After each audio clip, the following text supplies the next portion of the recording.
He is the three-point shooting contest champion this year. He's the pride of my Brooklyn Nets. He's Joe Harris, who joins us on the show. Joe, how has life changed since you won the three-point shooting contest? Not a ton, to be honest. It's been a little bit of a whirlwind since we left Charlotte, but we're right back in the swing of things. Kenny made sure to have us in yesterday for a quick light practice, and then we're just gearing up for another one today to get ready for Portland tomorrow. How tough was it for you just to get into the three-point shooting contest? Yeah, I didn't actually think I was going to have the opportunity to be in it. At the end of the day, you understand that the NBA is trying to get, more marketable guys to shoot in it, regardless of the percentage. Obviously, they're getting, good shooters in it, but the All-Stars, they kind of get the first grab at it. And, I know that I was kind of a last-minute addition, but, needless to say, I was just excited to be there and have the opportunity to shoot. I also wonder about this, that even when you're introduced, and I felt bad for you because it didn't feel like anybody was cheering, and I don't know what it felt like for you, but they're probably going, okay, who is Joe Harris? Unless you're really following the NBA and following the Nets, they probably go, who is Joe Harris? Now they know you, but what did that feel like when you got introduced? No, to be honest, I didn't even really notice it. There's such a buzz in the arena while you're there. Everything is happening so quickly, you're not really paying attention to, who's getting cheers and who's not. Obviously, you notice the Curry brothers and even Danny Green, being from Carolina. But I knew going into it that, I was probably the least recognized player that was a part of it because it was a stacked field, pretty much from top to bottom. Yeah. And, I was certainly, unless you're a big NBA fan, you probably had no idea who I was. But I'm also thinking that maybe there was less pressure. It feels like there is a normal amount of pressure, but there was less pressure on you than there was Steph Curry. Oh, definitely. Steph and Seth are both coming home. It's a big weekend for them, just being back home, having the All-Star game in Charlotte for the first time since I think it was like 91. And then at the same time, too, I was able to go first, which some people were thinking was a little bit disadvantaged. But I thought, for me, I didn't have to sit and wait around and kind of get anxious to shoot. I just didn't have time to really think about it. I was able to just go right into it, and a lot of those things kind of all combined. The pressure wasn't probably as high on me as it was for some of these other guys. And just a little background with Joe. You're from Washington. You played for your father. You went to Virginia, graduated. You were drafted by the Cavs, and you get drafted by the Cavs. That's the same season LeBron came back to Cleveland? Yes.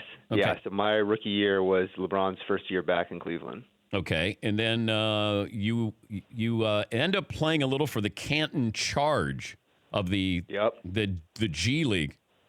What was different about playing for the Canton Charge? Like one day for the Canton Charge as opposed to one day for the Cavs.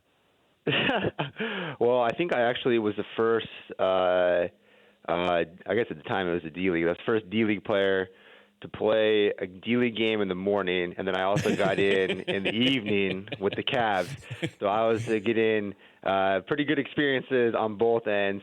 My experiences with the G League were good, though. Obviously, the people that were there in Canton were great. A lot of them have moved up sort of in the ranks, coaches, GMs, people that were there at the time, even some of the players that were there. But obviously, the Cavs at that time, it was like traveling around with like the Beatles or something like that. It was a pretty wild experience. So LeBron and the Cavs, and then you have the Canton Charge, and then you're traded to the Magic, and then you're immediately waived. Are you starting to think about, what am I going to do for a job here? What's my future?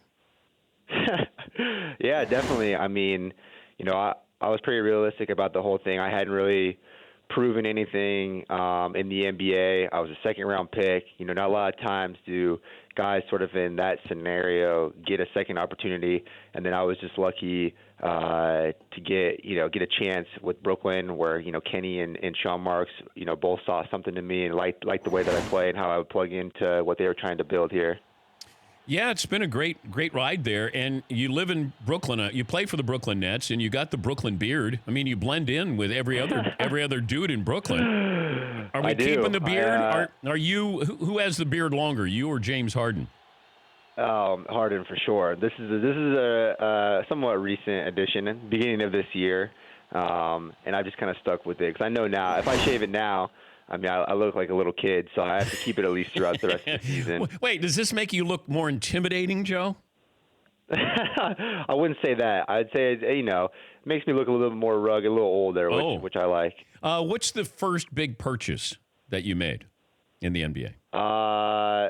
I, to be honest, haven't really made too many big purchases. Really? No, I mean, not a ton has changed. I mean, it's pretty simple. I mean, I live same spot. I mean, maybe you're helping out family and friends a little bit more frequently, maybe with trips, vacations, things like that. But nothing significant. Are you the best shooter in Brooklyn? It might be up for debate, but I would put myself up there. Okay, Reddick lives in Brooklyn, right? That's a good point. Yeah, that's a good point. I kind of forgot about that. But are you? You probably have something to say about that. But are you the best? Do you consider yourself the best shooter? I mean, for one night, you are the best 3-point shooter in the game. Yeah, I mean, at the same time, though, I said it even after I had won. Just because I get a little bit of luck on my side. I get hot. Steph cools. I mean, Steph made his first 8 or 9 in that championship round. Thought it was going to be over for sure, but by no means is that our 50 balls that we shot over the course of 2 minutes indicative of who's the best shooter. I mean, I just was lucky enough to win that night. We have somebody on my staff, one of the Danettes, and his nickname is McLovin. He lives in Brooklyn. He doesn't live too far from the arena. He played. Oh, really? He played JV at Dartmouth. Yep. And I was wondering if you shot NBA threes and he shot high school threes. Yeah. Would you be up for that contest, that challenge? Yes, McLovin. What? I know the spot. The Nets practice there in the preseason. It's called Pier 2. It's on the water. It's not far from our New York City Marriott game. And I kind of own the court. So I don't know if that's an unfair advantage for me. Yeah, it might be unfair. You got the elements on your side, too. You probably know how to play the wind and everything that's coming off the water down there. So enough excuses, okay? Yeah. This isn't the Curry brothers. This is a real challenge, Brooklyn style. Do you think you could beat McLovin shooting NBA threes to his high school threes? I mean, we might have to just put it to the test, honestly. I don't want to speak out too early on this. Okay, but we'll bring the show down there. And, we'll settle this. The best shooter in Brooklyn. And if you want to see if J.J. Redick comes, in and wants to be a part of it. Yeah, we could get J.J. see if he wants to be a part of it. But he may not. He may not. Because McLovin might scare him off. Yeah, he's done the scouting report. Outside is tough. We got to come up with a nickname for you. What do you go by? I mean, I guess my name in itself is a nickname because my real name is Joseph, but... Wait, your nickname is Joe? I mean, you can say it is. Come on, Joe. Say Man, how did you come up with that crazy nickname? Joey Hoops? All my teammates call me Buckets. That's what all my teammates and all the guys in the Nets call me Buckets. So Joey Buckets. I also heard Beef Jerky Joe. That was all Richard Jefferson, and that was more of a rib because he had told me beforehand. He asked me if I had seen the beef jerky commercials, and I didn't know what the heck he was talking about. And he's like, the ones with the Sasquatch. He's like, you look exactly like him. Joey Moses. Oh man, yeah. I think that was people were getting a little biblical. They're stretching out a little bit with some of them. Yeah, they were stretching out with some of these nicknames early on. Moses didn't have your range though. Moses more of a post player, I think. Yeah, we'll leave that up for debate. I don't want to get into that too much. Yeah, I know. And Joseph of Nazarene, I also saw that one as well. Yeah, that one's pretty funny. Yeah, that was good.